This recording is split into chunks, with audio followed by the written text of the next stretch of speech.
আসসালামু আলাইকুম। পানি ছাড়া সৌদি আরব মরুভূমিতে কিভাবে চাষ করে দেখুন। আমি আজকে আপনাদেরকে চমৎকার একটি ভিডিও দিচ্ছি। তো এই দেখুন একটি মাজরা, আরবিতে বলে মাজরা, বাংলায় বলে ক্ষেত, যেখানে চাষবাস হয়।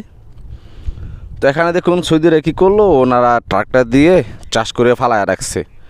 তারপর এখানে বীজ ফালায় রাখছে, যেমন পাট শাক, পাটের বীজ, ভুট্টার বীজ, এগুলো ফালায় রাখছে। তো এখানে কিন্তু সচরাচর বৃষ্টি হয় না।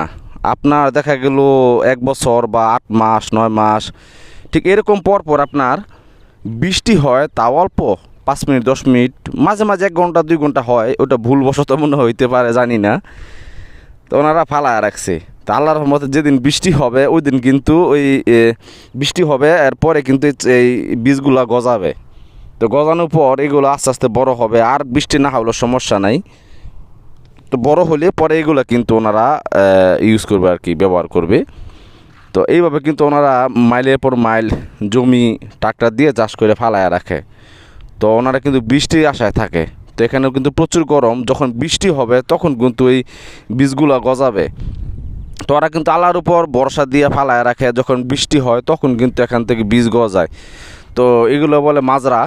আবার অনেক বাংলাদেশি মাজরার কাজে আসে, বিদেশে মাজরার কাজে আইসা ওরা কিন্তু এরকম রোদের মধ্যে কাজ করে।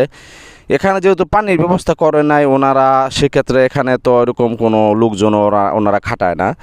তো এরকম তো কিছুই না। সৌদি আরবের থেকে বড় বড় মাজরা আছে, যেগুলোর মধ্যে আপনার 24 ঘন্টা লোক কাজ করে, এই রোদের মধ্যে কাজ করে, আবার 24 ঘন্টায় পানি দেয়।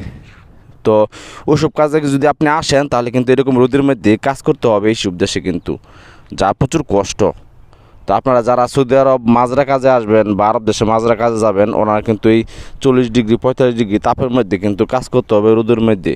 ঠিক এইভাবে আপনাদেরকে কাজ করতে হবে। তো দেখুন আশেপাশে কোনো ঘরবাড়ি নেই। তো আপনাদের আশেপাশে ঘরবাড়ি থাকলেও কিন্তু আপনারা ওনাদের ঘরবাড়িতে যেতে পারবেন না, কারণ ওনারা এলাও না। এসব দেশে কিন্তু একজনের বাসা থেকে একজনের বাসা যাওয়া এলাও না। ঠিক আছে, তো ভিডিওটা যে পর্যন্তই, ধন্যবাদ।